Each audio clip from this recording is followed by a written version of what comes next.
Bismillahirrahmanirrahim. Alhamdulillahi rabbil alamin. Wa bihi nasta'in ala umuri dunya waddin. Wa sallallahu wasallam ala sayyidina Muhammadin khatamin nabiyyin wa ala alihi wa ashabihi ajma'in wa man tabi'ahum bi ihsanin ila yaumiddin. Subhanaka la ilma lana illa ma 'allamtana innaka antal alimul hakim. ولا حول ولا قوة إلا بالله العلي العظيم أما بعد السلام عليكم ورحمة الله وبركاته. Alhamdulillah, syukur pada Allah SWT pada petang ini kita dapat bersama-sama meneruskan siri pembacaan kitab kita, kitab Umdatul Salik wa Uddatul Nasik karangan Al-Imam Ibn Naqib Al-Misri rahimahullahu ta'ala. Dan kita membaca daripada kitab ini bahagian fiqh ataupun bahagian kitab puasa, Kitabul Siyam, yakni pembahasan tentang puasa. Baik, jadi saya sambung terus tuan-tuan pembacaan kitab ni dan kita terjemahkan insya-Allah kata-kata musannif rahimahullahu taala. Fa in takallafa al-marid wal musafir fa sama sahha duna al-murtaddi wal haidhi wan nufasa'i. Baik, maksud dia, dan sekiranya orang yang sakit dan orang yang bermusafir tetap berpuasa. Maksud dia, kita sebutkan pada pengajian semalam bahawa puasa Ramadan ni tidak dituntut bagi orang yang sakit. Orang yang sakit yang mana dia tak mampu berpuasa lah. Kalau setakat pening kepala sikit, jari terhiri pisau masa potong bawang, itu kena puasa lah kan. Sebab dia sakit yang menyebabkan dia tak mampu, tak larat nak puasa. Orang musafir begitu juga, dibenarkan untuk dia berbuka. Dan juga tidak dituntut untuk orang yang murtad, seperti yang disebutkan semalam, perempuan yang haid dan perempuan yang nifas. Mereka ni tak dituntut untuk lakukan puasa secara adab, maksud dia tunai ketika bulan Ramadan, tetapi mereka dituntut untuk qada puasa mereka. Perempuan yang haid dan nifas, bila dah habis bulan Ramadan, maka dia qada bila mana dia suka, seperti yang kita sebutkan. Begitu juga orang yang sakit dan juga orang yang musafir. Nampak no? Dia qada.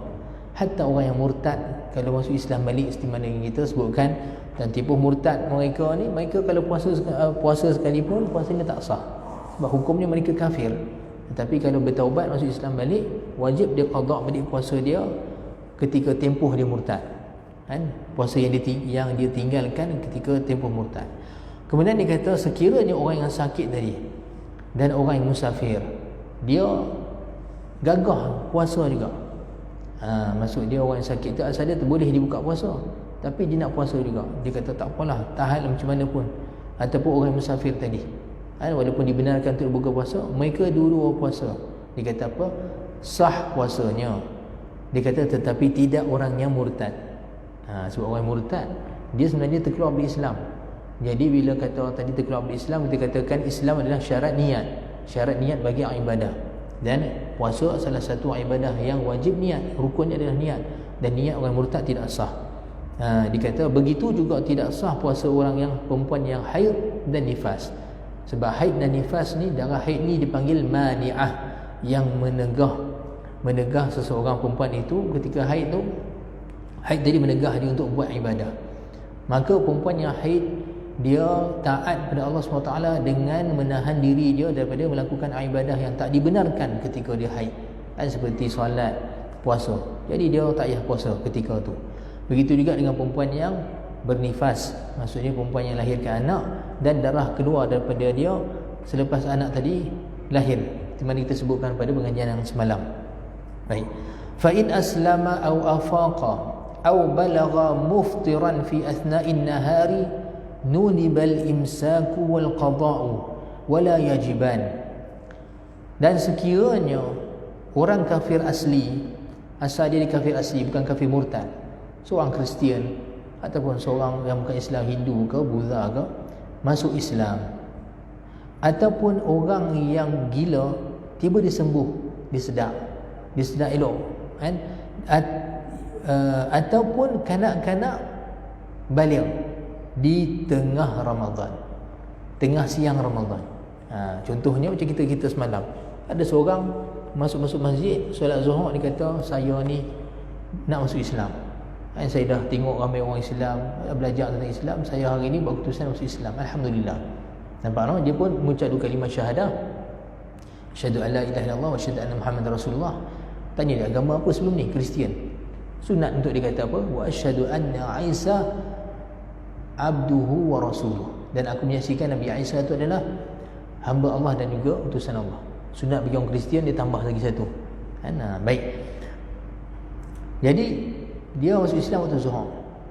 Jadi orang seperti ini sekarang ni di tengah Ramadan, tengah-tengah siang Ramadan, disunatkan bagi dia imsak.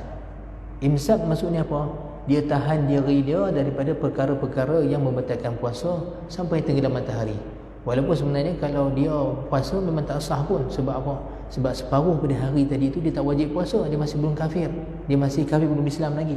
Tetapi oleh kerana sekarang ni dia dah Islam tengah-tengah siang Ramadan, maka disunatkan untuk dia. Kita kata pada dia, kamu tahu kan kita orang Islam puasa bulan Ramadan? Ya, saya tahu, saya sama orang Islam juga lama. Orang Melayu kan kenal, tahulah orang Islam tak makan sekarang. Baik, kita kata, jadi kamu ada pilihan. Kalau kamu nak kan, dan baik bagi kamu untuk kamu buat macam orang Islam sekarang. Kamu tak makan, tak minum, dan tidak bersama dengan isteri kamu kan, dan tidak buat perkara-perkara yang batalkan puasa. Kita beritahu dia apa. Kalau dia setuju, dia kata baik, saya pun bersemangat nak buat juga. Jadi kata sunat bagi dia. Dia tahan diri dia sampai tenggelam matahari. Nampak no? Begitu juga kes yang sama bagi orang gila sedar. Sebab orang gila dia tak mukallaf, dia bukan mukallaf. Tapi katalah buat perubatan, ada ustaz baca ruqyah apa dia apa semua, tahu-tahu sihat, sedar, elok. Tengah-tengah siang Ramadan. Maka kalau ikutkan dia tu sebenarnya tak wajib puasa sebab tadi dia gila. Dia bukan mukallaf. Begitu juga sunat bagi dia sampai maghrib, dia tahan diri dia. Dia tahan tak makan tak minum dan perkara yang membatalkan puasa. Begitu juga begitu juga kanak-kanak dia tak balik lagi, tapi tiba-tiba tengah hari dia tidur, tengah hari katalah dia sedar keluar air mani. Dia habaq kat pak dia kata, cik keluar air mani ni, kata, oh ya ke? Hang pergi mandi, belajar dah mandi wajib mandi. Jadi macam mana dia hari tu? Budak-budak ni macam mana? Wajib puasa ke tak? Tengok tadi dia puasa ke tak? Tadi ni puasa ke tak? Kalau dia tak puasa, memang katalah budak muda lagi, budak kecil, umur 9 tahun. Ingat tuan-tuan, balik ni paling awal umur 9 tahun. Kalau keluar air mani umur 7 tahun, dia tak balik lagi. 8 tahun tak balik lagi. 9 tahun ke atas keluar air mani baru kira balik. Kalau budak ni 9 tahun keluar air mani, ingat 9 tahun nak kira ikut tahun apa? Tahun Hijrah. Bukan tahun Masihi, Januari, Februari tu bukan. Sebab pengiraan tahun dalam syariat Islam semua wajib kena ikut kalender Hijrah. Bukan mestinya kalender Hijrah sebenarnya, tapi kena ikut peredaran bulan. Kiraan tahun ikut bulan. Sebab Allah Ta'ala sebut Al-Quran, yas'alunaka 'anil ahillah qul hiya mawaqitu lin-nasi wal hajj. Mereka bertanya pada kamu wahai Muhammad tentang anak-anak bulan. Katalah wahai Muhammad, dia adalah tempoh pengiraan bagi manusia dan juga tempoh untuk mengetahui musim haji. Jadi dalam syariat Islam, setiap pengiraan tempoh tahun kena ikut tahun Hijrah. Jadi seseorang itu, kanak-kanak tu, kalau sekiranya keluar air mani sama ada lelaki ataupun perempuan 9 tahun ke atas, maka dikira balik. Kalau awal yang keluar, tak balik lagi sampai dia 9 tahun. Nampak no? Begitu juga perempuan, kalau dia keluar darah haid 9 tahun ke atas, barulah dikira sebagai balik. Kalau keluar darah umur 7 tahun, 8 tahun, tak kira balik lagi perempuan ini. Tetapi dalam masalah haid ni ada pengecualian sikit. Kalau seorang kanak-kanak perempuan keluar darah haid, seminggu lagi nak genap 9 tahun ikut perkiraan Islam, ikut perkiraan Hijrah, maka dia kira sebagai haid dan baliag. Dia kira sebagai baliag. Sebab apa?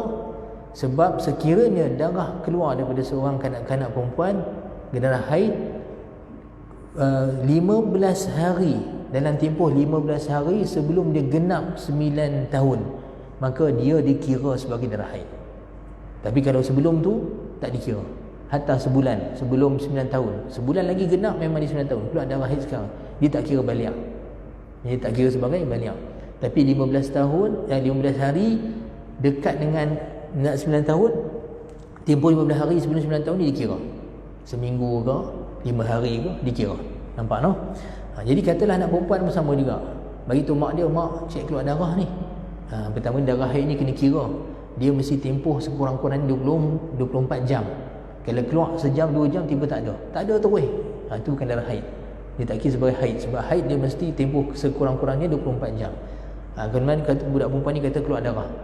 Mak dia kira memang betul. Kata sehari lebih dah. Nampak tu? Tapi perempuan masalah dia tak boleh jadikan contoh kat sini. Sebab apa? Sebab masa dia darah haid tak boleh puasa. Tapi cerita-cerita kalau kata budak lelaki tengah hari, tidur tengah hari, di siang Ramadan tiba keluar air mani. Nampak no? Jadi dia hukum baliak. Jadi wajib tak dia puasa hari tu?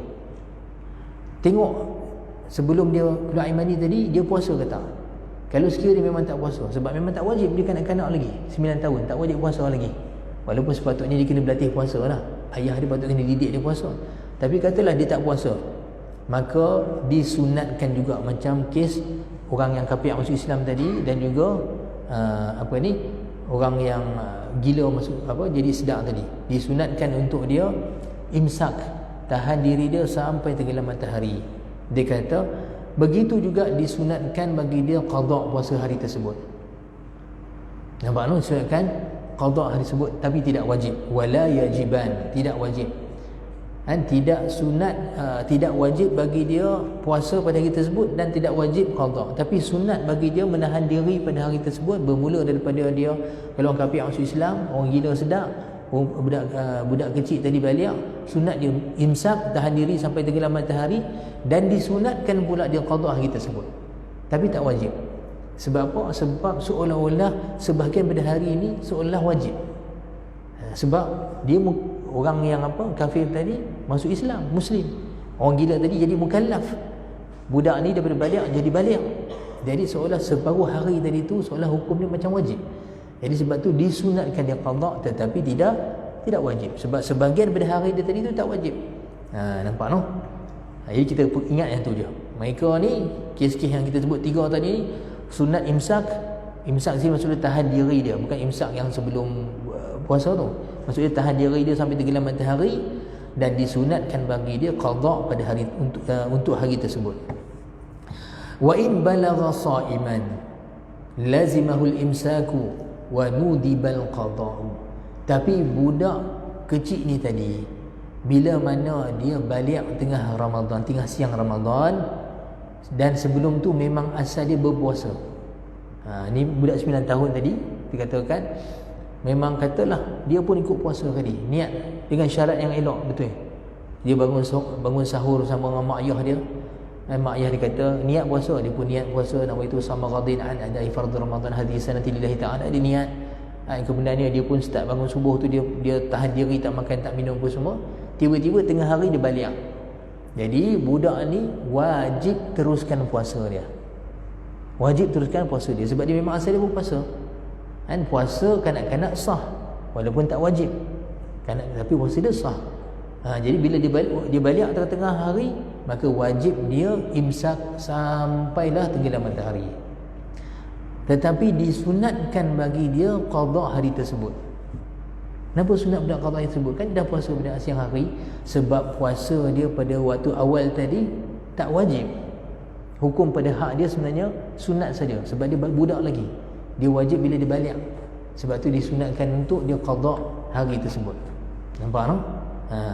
Tapi tak wajib. InsyaAllah faham no? Baik. Dan kata-kata dia, walau tahuratil haidu amsakat nadban wa qadat hatman aw qadima al musafiru aw bari al maridu wa huma muftirani amsaka nadban wa qadaya hatman aw saimani amsaka hatman. Kalau sekiranya perempuan haid bersih, maksud dia darah dia dah berhenti tengah-tengah siang Ramadan, maksud dia. Nampak no? Dia dia cek dia punya darah dia waktu subuh duk ada lagi. tak bersih lagi. Maksud dia tak boleh puasa, haram puasa. Tapi dia cek pukul 10 pagi memang bersih dah, tak ada langsung dah darah. Jadi sekarang ni dia dah jadi bersih. Nampak no? Dan dia wajib mandi untuk solat zuhur sekali. Nampak? Untuk solat zuhur sekali dia wajib mandi. Jadi puasa dia macam mana? Bagi orang perempuan yang tengah-tengah hari bersih daripada haid, disunatkan dia untuk imsak. Maksud dia lepas hari tu dia tak makan, tak minum sampai tenggelam matahari. Tapi tak wajib, sunat bagi dia. Kan? Tetapi waqadat hatman, maksud dia wajib qada pada hari tersebut. Dan wajib qada hari tersebut walaupun sekiranya darah tu bersih berapa, katalah dalam 15 minit je lepas subuh. Masa subuh tadi cek ada lagi. Tapi kata lepas 15 minit bersih. Nampak no? Dia nak niat puasa pun tak boleh, sebab ketika masuk waktu fajar, waktu wajib puasa, dia masih lagi tak boleh puasa.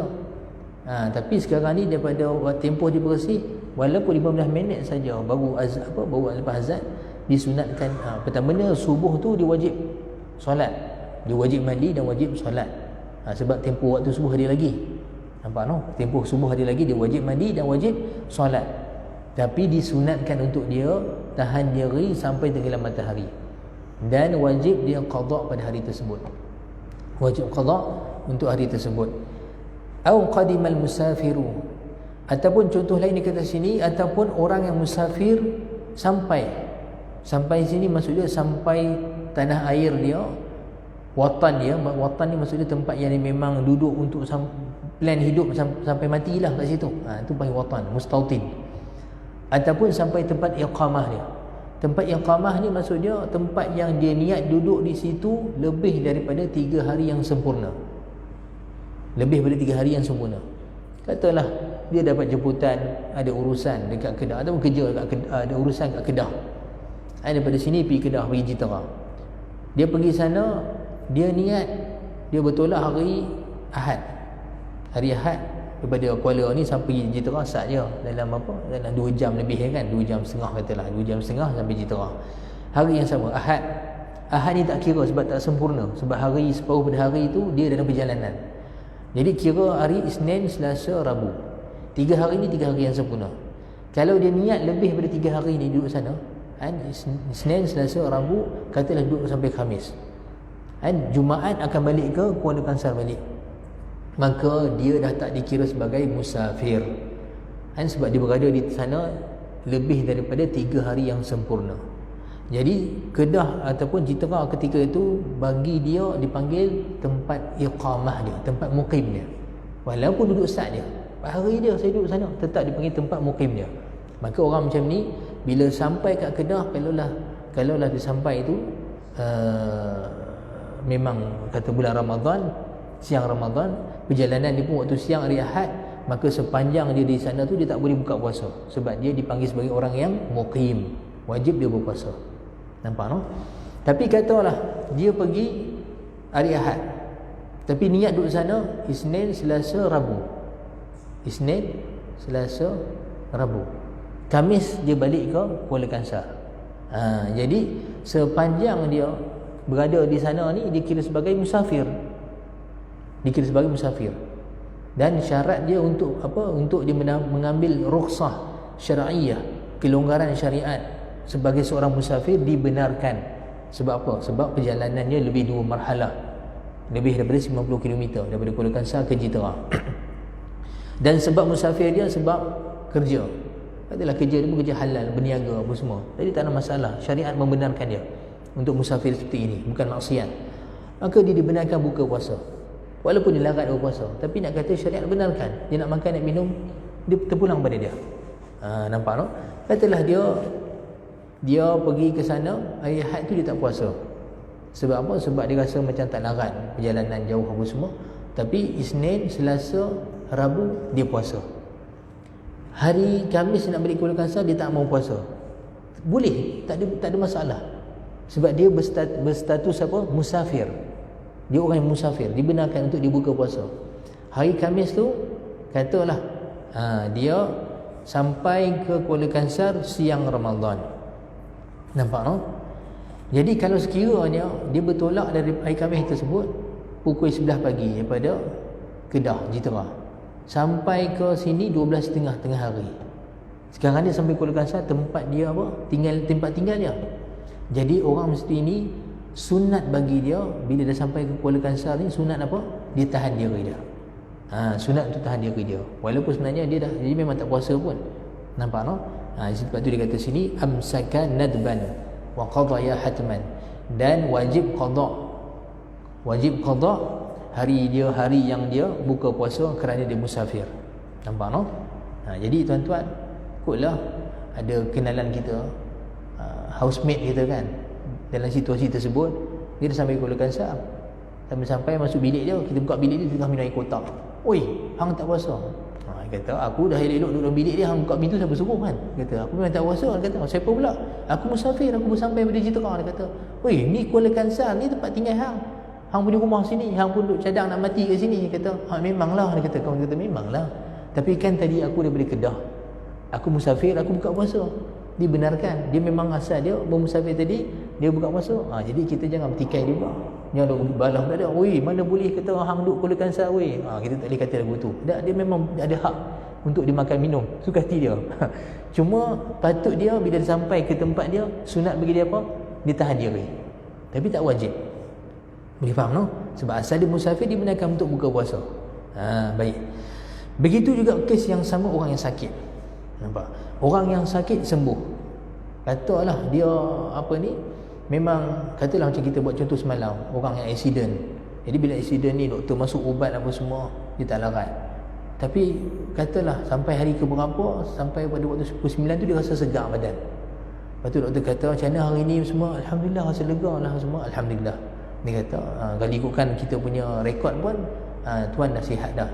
Jadi cuma perlu rehat sikit hari ni, besok boleh discharge lah, keluar pada wad. Tapi dia rasa kuat sungguh. Dia rasa macam ni bulan Ramadan, aku rasa nak puasa lah. Dia kalau puasa pun tak boleh, sebab sebenarnya asal dia tadi tu memang doktor masuk ubat apa semua, dia tak puasa. Tapi bagi orang sini, kalau dia rasa kuat, dia boleh sunat bagi dia apa? Dia tahan diri. Dia tak makan, tak minum sampailah berbuka puasa. Kalau dia rasa kuat, tak ada masalah. Nampak no? Sama macam orang yang musafir tadi. Tapi macam mana pun wajib dia qada. Wajib dia qada hari-hari yang ditinggalkan tadi, orang yang sakit tadi. Nah, di sini kata au saimani amsaka hatman. Contoh yang kedua tadi, dia buat satu kes yang lain ataupun situasi yang berbeza. Dia kata kalau sekiranya dia dua tadi tu berpuasa, maka wajib tahan diri. Maksud dia apa? Orang yang pergi Kedah tadi, dia pergi Ahad kan, Isnin, Selasa, Rabu, Khamis balik tu, sepanjang 5 hari ni dia memang puasa. Tapi hukum puasa dia apa? Tak wajib. Anytime sebenarnya dalam sepanjang 5 hari ni dia nak buka, dibenarkan. Tak ada siapa pun boleh pertikaikan dia. Dibenarkan sebab dia musafir. Tapi bila dia puasa, tak apa, dia nak puasa. Memang afdal pun puasa, tuan-tuan. Kalau musafir ni, kalau larat, afdal berpuasa. Wa antasumu khairul lakum. Allah Ta'ala kata, kamu berpuasa tu lebih baik bagi kamu. Baik, dia pun nak balik pada hari Khamis tu ke Kuala Kangsar. Bila dia sampai ke Kuala Kangsar, tiba-tiba dia rasa dahaga. Dia kata, tadi tak asalnya aku musafir, tadi bukan wajib pun puasa. Boleh tak aku buka? Tak boleh dah. Boleh faham no? Bila dia sampai ke Kuala Kangsar, walaupun sebahagian daripada siang dia tadi, hukum puasa dia tak wajib, tapi dah sampai. Dah sampai, tak boleh buka puasa dah. Nampak no? Wajib dia tahan diri sampai tenggelam matahari. Nampak no? Baik. Begitu juga kes orang yang sakit tadi. Kan? Kes orang sakit tadi, kalau sekiranya dia sakit-sakit tapi dia gagah nak puasa juga. Walaupun tengah-tengah siang tadi, tiba dia rasa sihat, segar. Dia rasa sembuh dah. Lepas tu tiba-tiba ngada-ngada nak buka puasa pula. Tak boleh dah. Sebab hang pada awal tadi tengah sakit hang puasa. Sekarang ni dah sihat, tiba nak buka puasa, tak boleh. Wajib tahan diri sampai tenggelam matahari. Nampak no? Baik. Kemudian dikata walau qamatil bayyinatu birru'yati yawm asy-syakki wajaba imsaku baqiyatihi wa qada'uhu. Dikata sekiranya telah berdiri keterangan ataupun bukti, berdiri bukti, maksudnya telah jelas bukti dengan nampak anak bulan pada hari Syak. Hari Syak ni hari bila? 30 Sya'ban. Tapi nanti saya akan terangkan bila hari 30 Syaban jadi hari syak. Dia kata kalau sekiranya telah jelas dengan bukti jelas bahawa nampak anak bulan pada hari syak, wajib imsak. Maksudnya wajib semua orang tahan diri daripada hari tersebut, baki hari tersebut, dan qada hari tersebut. Apa maksud dia sini? Pertamanya tuan-tuan kita bahaskan apa dia hari syak. Hari syak ni macam ni tuan-tuan. Hari syak ni hari 30 Syaban. 29 Syaban tu depa tengok anak bulan. Nampak no? Untuk tengok besok ni sama ada 30 Syaban ataupun 1 Ramadan. Tengok-tengok anak bulan tak nampak. Tak nampak sebab katalah ada awan. Nampak no ada awan. Tapi bila hakim katalah mahkamah ataupun apa ni penguasa pun kata siapa-siapa nampak anak bulan tolong bagi tahu. Koklah ada orang nampak anak bulan supaya kita boleh tengok kesaksiannya, kita akan buat declaration lah atau pengumuman besok 1 Ramadan. Buka pengumuman, buka apa ni, siapa-siapa nak bagi tahu, tak siapa bagi tahu. Nampak no? Tiba-tiba ada seorang makcik ni mai. Makcik nampak anak bulan. Allah kata, makcik ni siapa? Tengok-tengok ustazah, tok guru lah kata. Makcik bukan sebarang. Rupanya makcik ni memang inilah faqihah ni, masuk tera ilmu fiqah. Nampak no? Bekas ahli majlis fatwa negeri. Allah kata ustazah ke? Dia kata tak ingatkan siapa dia tadi. Tapi minta maaf lah, ustazah pun tahu kan apa ni kesaksian ustazah tak boleh diterima. Sebab apa? Sebab perempuan kata tahu, kata kan saya tahu, saya pun mengaji juga, saya biasa mengajar, tapi nak habaq lah kata saya nampak anak bulan. Tapi sekarang ni bila makcik habaq ni jadi masalah. Sebab apa? Kesaksian dia tak boleh terima sebab dia perempuan. Yang nak boleh terima saksi nampak anak bulan ni dia mestilah lelaki. Nampak no? Lepas tu sekarang ni pakat orang pun viral kisah ahli majlis fatwa ni, bekas ahli majlis fatwa ni, makcik ni nampak anak bulan. Ada pula seorang lagi cerita, budak kata, ya aku nampak anak bulan tadi sebelum awan tutup tadi, dia memang nampak. Tapi tiba-tiba mai awan tutup. Jadi yang nak tengok anak bulan, mencerak anak bulan ni pakat tak nampak semua. Yang nampak budak kecil seorang. Katalah zaman dulu ada hamba ni kata saya pun nampak anak bulan, tapi hamba pun sama juga, saksi dia tak diterima. Ada perempuan nampak. Jadi orang duk bercerita nampak anak bulan, tapi sekarang ni tak ada satu pun saksi yang boleh diterima. Jadi apa hakim kena buat? Hakim terpaksa, hakim di sini maksudnya mahkamah berautoriti, pihak berautoriti terpaksa buat pengumuman besok adalah 30 Syaban. Tapi walaupun ada sana pihak-pihak kata yang nampak. Jadi hari besok ni dipanggil hari syak. Sebab dah ada cerita kata nampak anak bulan, tetapi bukti tu tak boleh diterima. Kesaksian tak boleh diterima dan tak ada, itulah maksud dia, bukti tadi tu tak boleh dipakai dalam mahkamah. Boleh faham tuan-tuan? Bila jadi hari syak tuan-tuan, tak boleh seseorang tu berpuasa sebab cerita-cerita ni. Maksud dia seorang tu besok dia kata, ada dengar cerita depa kata nampak anak bulan, betul ke? Dengar cerita lagu tu lah. Macam tu aku nak puasa lah besok. Kukut besok Ramadan. Puasa ni tak sah dan hukumnya haram. Puasa juga tak sah dan hukumnya haram syak. Hari syak. Wajib ikut beranda pemerintah. Pemerintah kata besok 30 Syaban, bukan 1 Ramadan. Wajib semua anggap 30 Syaban. Siapa niat puasa Ramadan hatta niat dia tak sah. Nampak no? Cuma sah bagi siapa? Bagi orang yang dengar sendiri ustazah ni cakap. Sekiranya dia masuk dalam hati dia percaya pada ustazah ni. Contohnya anak dia sendiri. Dia kata aku kenal mak aku. Anak dia kata aku kenal cukup mak aku ni, mana mak aku tiba bohong. Dia perempuan yang betul-betul jujur, perempuan salihah, wali Allah kata. Macam tu sekali kan. Jadi sekarang ni mak aku kalau kata nampak tu nampak sungguh. Dan dia seorang yang alim. Jadi anak dia kata aku puasa besok. Puasa dia bukan setakat boleh, wajib je. Sebab apa? Sebab dia percaya mak dia. Nampak tu? Dia percaya mak dia nampak. Wajib tapi tak boleh habaq kat orang yang dia puasa. Kena sembunyi puasa dia. Ini ada permasalah yang halus sikit lah dalam bab ni. Nampak no? Baik. Ada pun orang lain tak boleh puasa. Nampak no? Orang lain tak boleh puasa. Malah orang lain kalau puasa yang kes lain tadi, puasa dia tak sah. Baik. Besok tengah-tengah Ramadan tuan-tuan, tengah-tengah 30 Syaban, kita pun elok sarapan pagi, makan roti canai apa semua. Tiba-tiba mai 2-3 orang. Tok guru juga, orang-orang yang adil, lelaki Adil sini maksud dia orang yang dipercayai, jaga agama apa semua. Katalah Tok Guru mai dan kata kat mahkamah, sebenarnya semalam kami nampak anak bulan. Allah, hakim kata awaklah tak mai semalam. Memang kami nak mai, tapi kami duduk tu dia hulu Perak ni, kereta tak ada kan, kami duduk pondok sekian-sekian katalah, Pondok Patih katalah kereta pun tak ada, ada 2-3 kereta rosak. Kami nak kata kami nak pergi beritahu pihak autoriti, tapi tak boleh nak pergi. Hari ni panggil tukang repair tak boleh siap, melainkan pagi tadi siap. Kami pun mai, kami habaq lah ni, kata memang kami ni 3 orang ni nampak. Siapa ni? Ni 3 ni Tok Guru, anak murid Patih kata lah, orang tak boleh bertikai. Allah, macam mana ni? Jadi sebenarnya hari ni 1 Ramadan. Depa tak apalah, depa yang nampak ni depa boleh puasa, depa dah puasa siap-siap. Tapi bila depa habaq ke hakim, kesaksian mereka ni tak ditolak. Jadi rupanya hari ni apa? 1 Ramadan. Nampak no? Hari ni 1 Ramadan dengan kesaksian 3 orang ni. Cuma depa bagi tu lambat. Nampak no? Ni kalau cerita, ni gambaran je lah. Kita bolehlah kata awak ustaz dia tak telefon dan cerita je. Awak dah tak telefon kan, kata ni cerita, yang buat cerita. Nampak no? Jadi itu yang katakan sekarang ni walau qamatil bayyinah. Sekarang ni bukti dah jelas. Rupanya hari ni 1 Ramadan. Dan kita pada hari Syak, dan kita semua pakat tak puasa. Bila mana hakim dah keluarkan satu pengisytiharaan, dia kata sebenarnya kita silap, hari ini adalah 1 Ramadan dengan kesaksian 3 orang Tok Guru ni. Depa nampak semalam, tapi depa tak boleh nak habaq kat kita. Jadi orang lain pun kata, Allah, macam mana ni kena buat? Wajib tahan diri.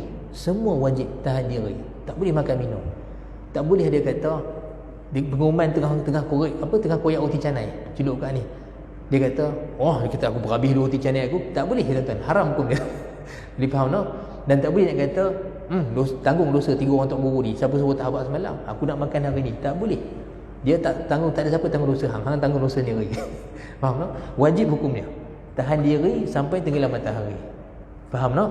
Dan kita wajib semua qada kita sebut. Wajib qada kita sebut. Tak ada siapa berpuasa dia sah melainkan 3 orang Tok Guru tadi, perempuan tadi dan anak dia.